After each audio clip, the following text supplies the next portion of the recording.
Muy buenas noches, doctor Froilán.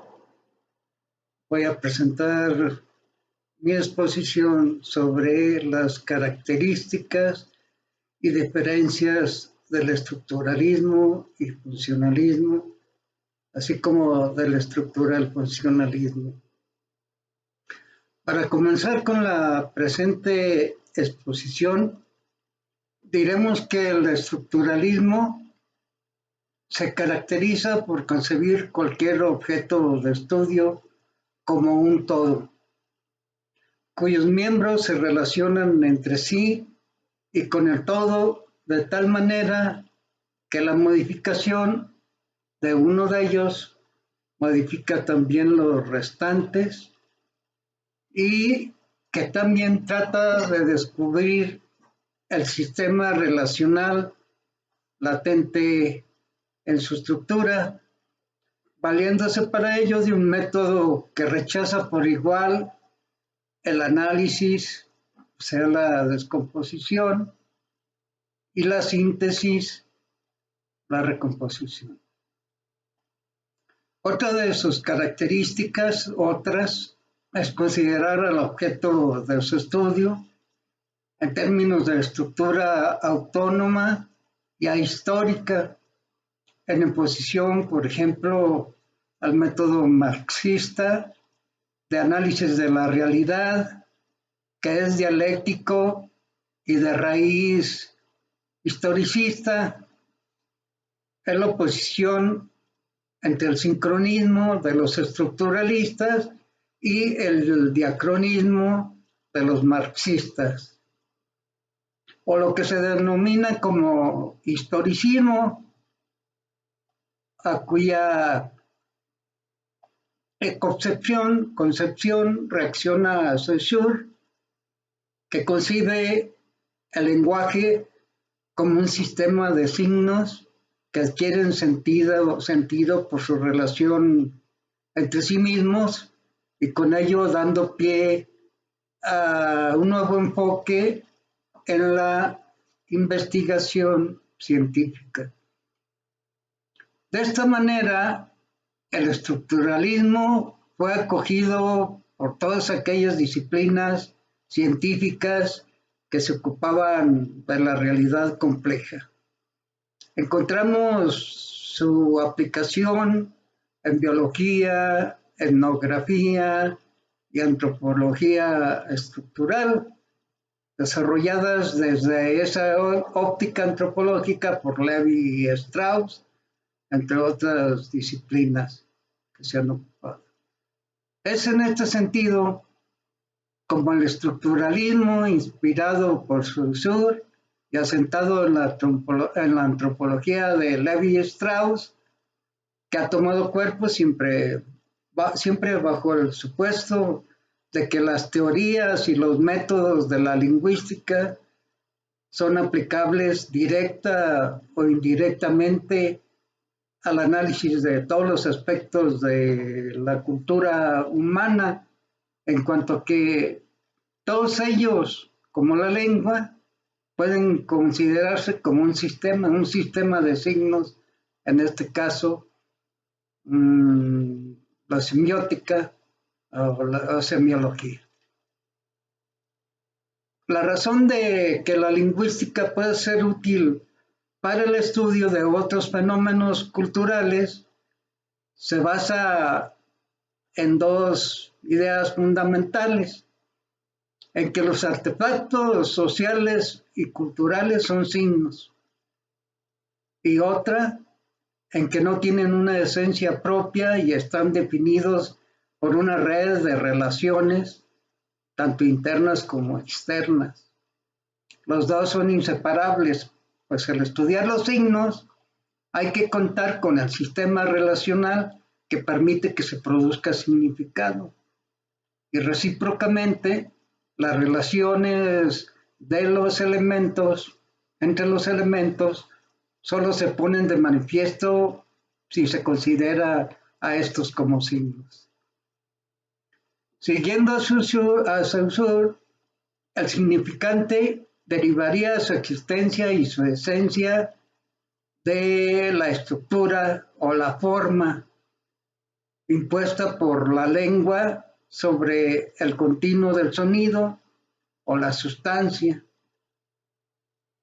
Este significado deriva, según este teórico lingüista, de la imposición de estructura sobre el continuo del pensamiento. Así, la combinación del significante con el significado constituye el signo lingüístico. Un significante y el significado correspondiente no existen el uno con independencia del otro. Muchos estructuralistas, en cambio, han definido el significado como categorización de la realidad o del mundo y no como una imposición de la forma sobre la sustancia del pensamiento. Sobre las oposiciones y las metáforas usadas en la antropología, como para definir o explicar la cuestión de crudo, cocido, como sinónimos de atraso, primitivismo o cultura, entre otros, son claves para la interpretación antropológica. Para la mitología está la tesis de la variación sobre un tema. Todos son válidos en este sentido, y es también la regla de oro del análisis estructuralista. Por eso lo mencionamos. En este campo, pues, esa se considera como la innovación más significativa en el enfoque de Levi-Strauss, que fue el reconocimiento de que las historias mitológicas siempre existen como conjuntos y no aisladamente. En general, se considera que un método que encontró sus raíces en la lingüística del estudioso Saussure ha servido para proporcionar nuevos puntos de vista de la investigación en muchas variadas disciplinas. El funcionalismo.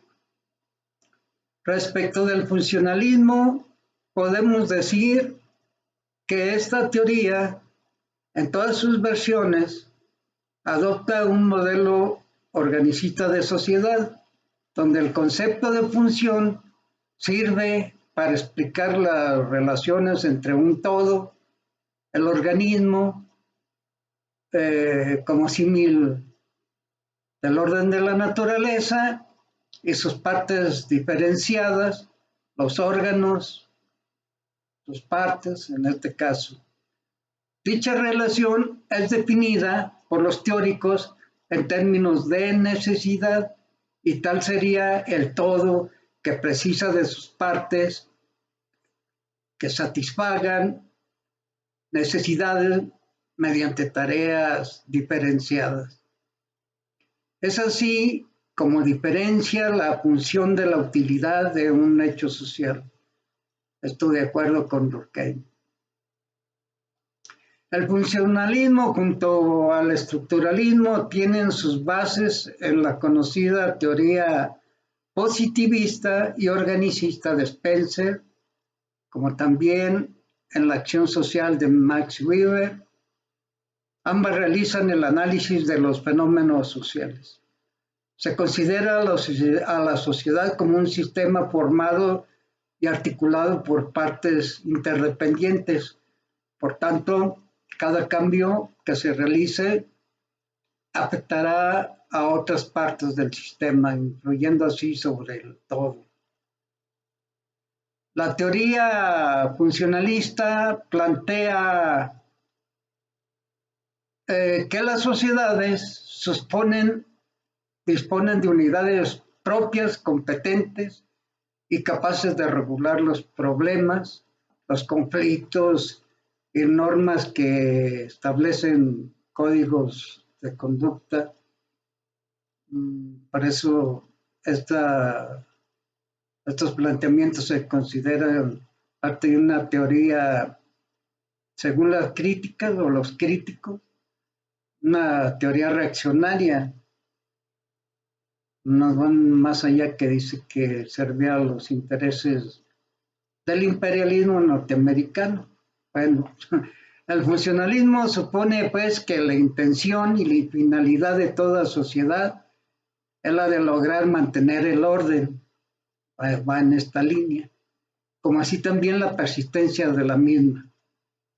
Nada que ver con el planteamiento marxista, ¿no? El enfoque marxista de la dialéctica, la lucha de clases, el conflicto en la sociedad, ¿no? Cabe señalarse que, no obstante ser una teoría sociológica contemporánea, el positivismo allá de siglo decimonónico, quizá con sus raíces más atrás en Comte, tuvo una marcada influencia en su desarrollo y ha marcado sus postulados. Es claramente empirista, por ello el trabajo de campo se considera vital, con una perspectiva centrada en el valor de la experiencia de campo, la experiencia directa. Cabe decir que esta corriente abrió el camino de la antropología científica, que con posterioridad pudo desplegarse, sobre todo con gran éxito, en una mitad del siglo XX pasado, algunos lustros, unas décadas, en los Estados Unidos. La principal influencia que recibió el funcionalismo provino sobre todo del sociólogo francés Durkheim. Entre otras cosas, este teórico sostenía que los hechos sociales son los que establecen y determinan a los hechos culturales. El modelo funcionalista toma un enfoque biologicista de la sociedad, entendiéndola como una entidad orgánica cuya estructura se sustenta en hechos que se reiteran en forma regular y sistemática. Ahí ya estaría haciendo una similitud con la aplicación, o estaría aplicando las leyes de la naturaleza. Esto habla de un símil con esas funciones aplicadas a la sociedad, como mencionamos. Para Parsons, tal como Parsons, que ve a la sociedad como sistema, la teoría de sistemas se fundamenta precisamente en esa teoría funcionalista, instituyendo que la sociedad se establece como un sistema que deberá esclarecer 4 imperativos fundamentales para lograr subsistir. Estos son el ajuste al ambiente, la preservación del modelo, la revisión de resistencias y finalmente el seguimiento del propósito e integración mediante las disímiles, las diferencias. Nada que ver pues con Marx y su enfoque, ¿no? Su metodología.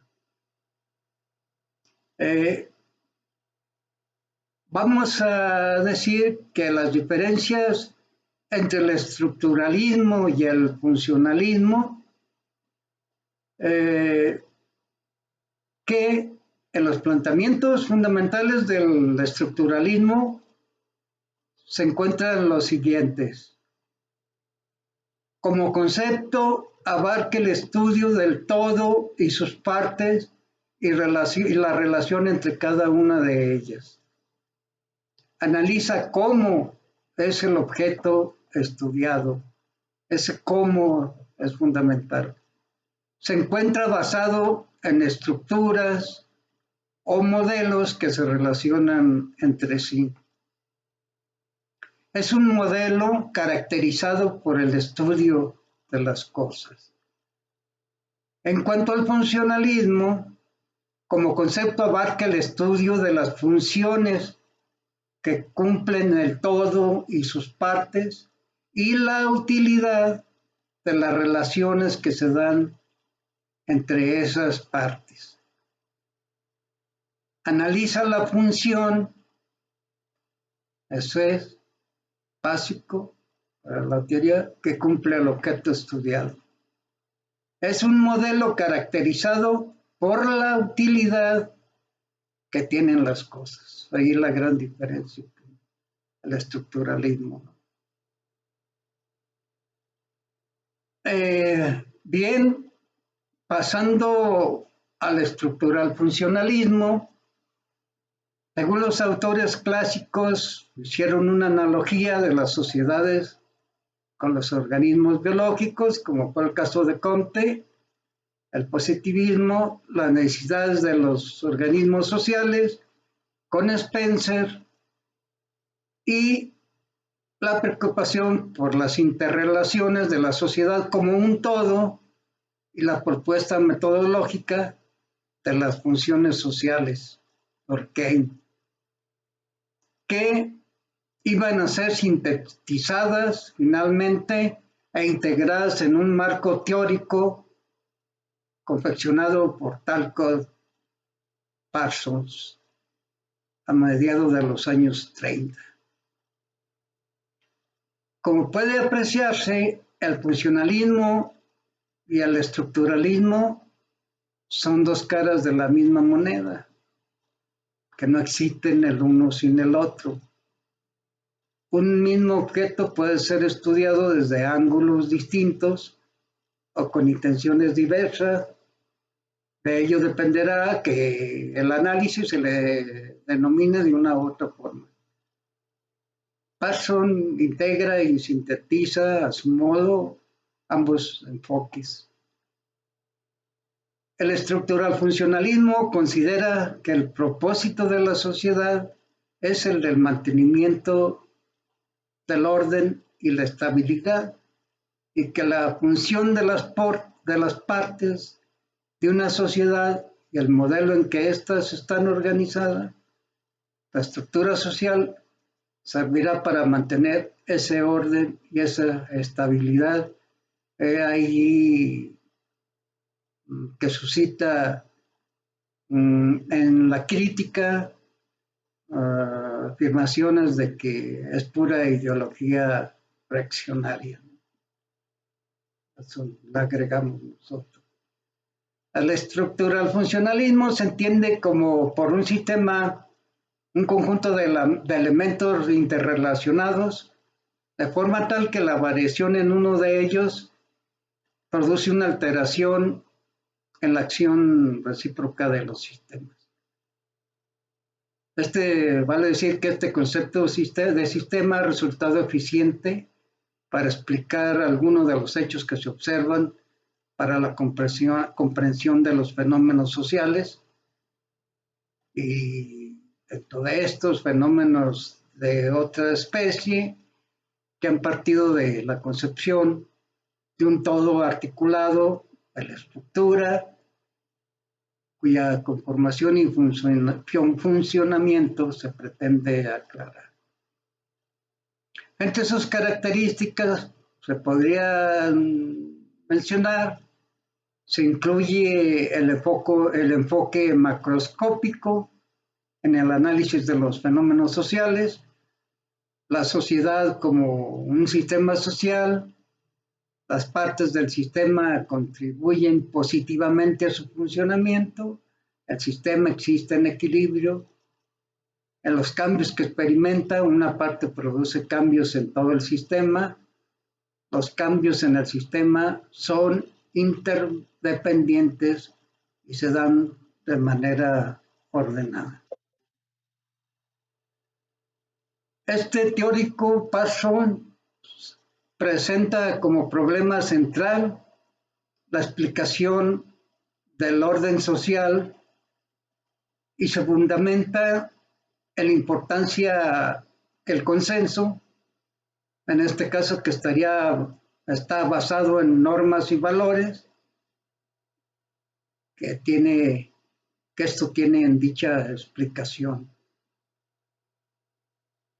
El punto de partida de Parsons es el análisis de estructura subyacente a la acción social, que es formada por cuatro imperativos funcionales para dicha acción y que permiten la constitución del más amplio sistema social, que en este caso es la sociedad.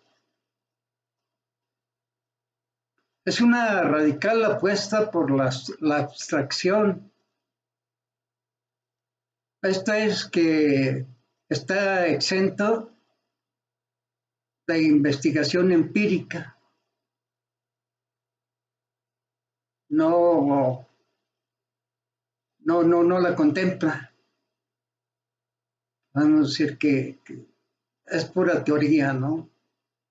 Su análisis centrado en lo macro, la universalidad de su explicación, su carácter histórico, podríamos decir sincrónico,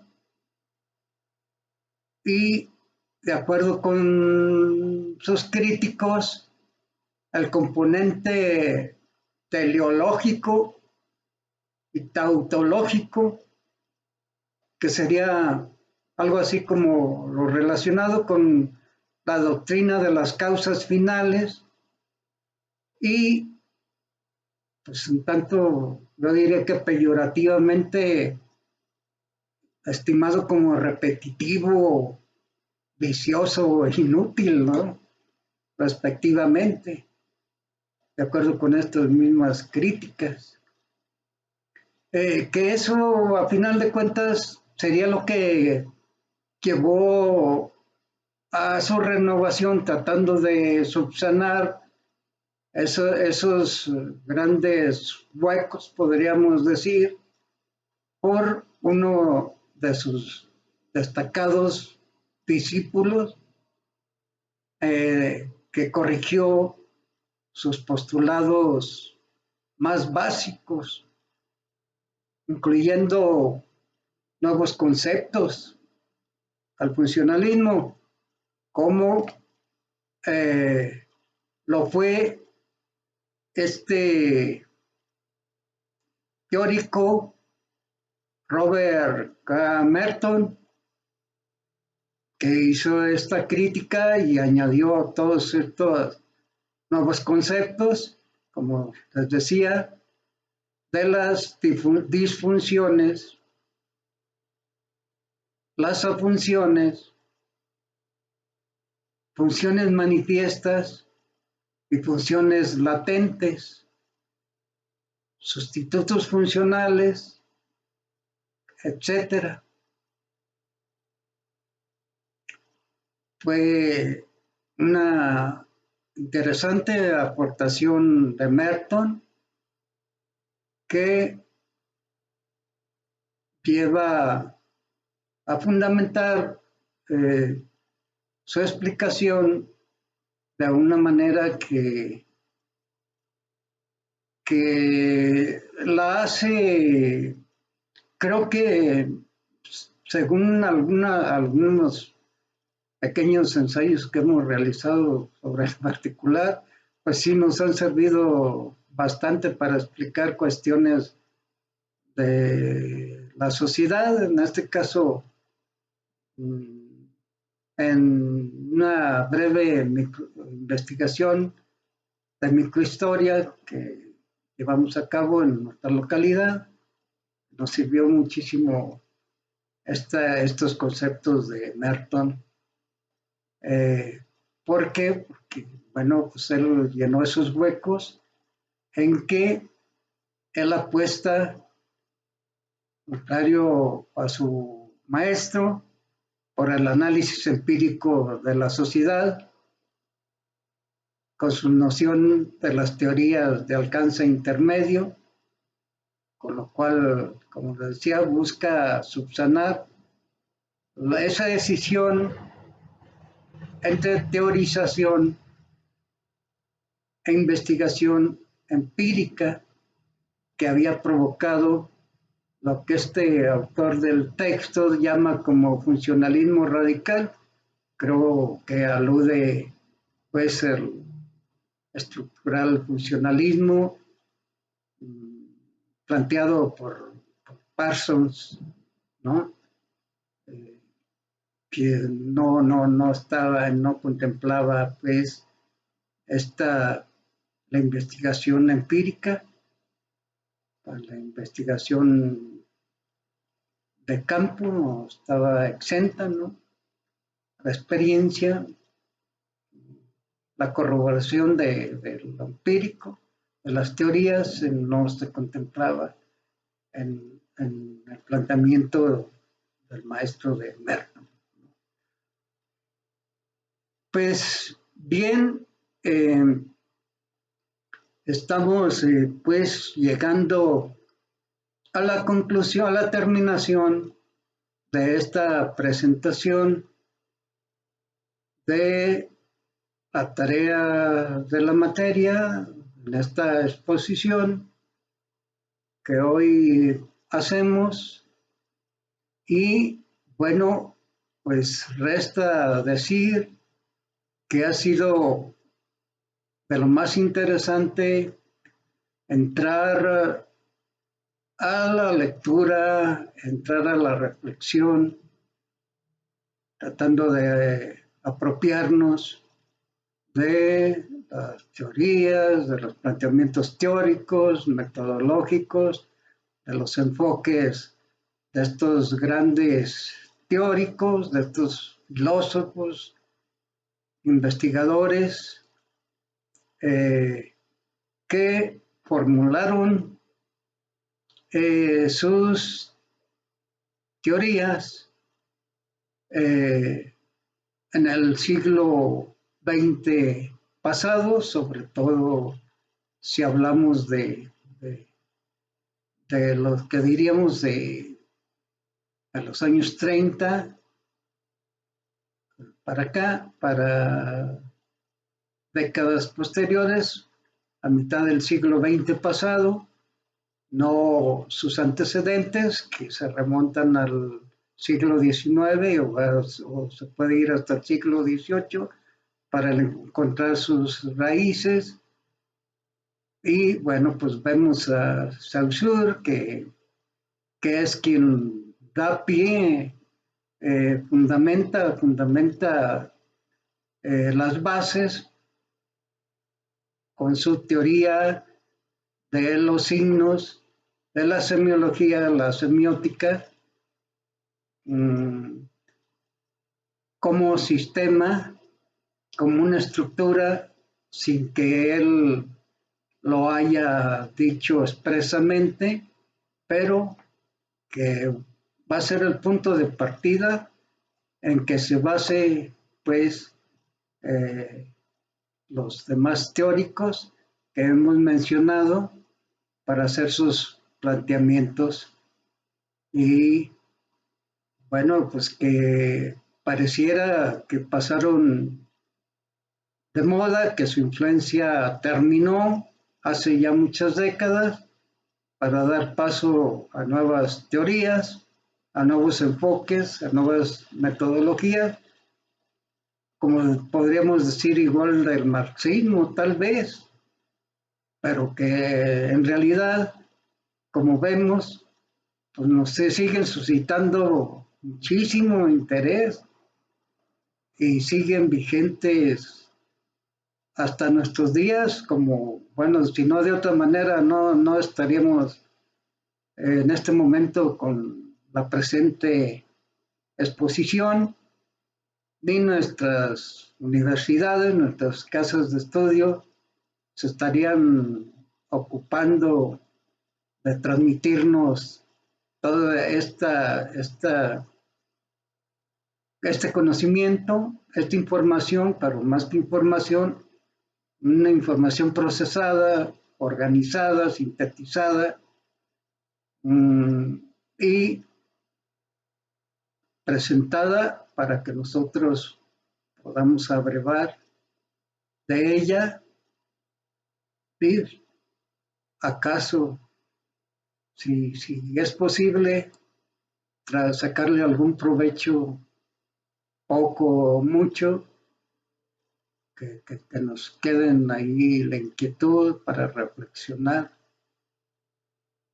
para seguir haciendo reflexiones y seguir aprendiendo lo que podamos en este paso por la Universidad Autónoma de Zacatecas, con todos sus maestros muy preparados, la mayor parte con doctorado, la mayoría con doctorado.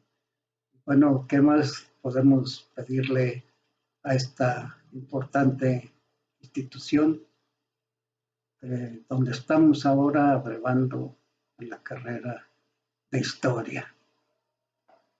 Es todo por esta ocasión. Buenas noches, doctor Roilán. Gracias.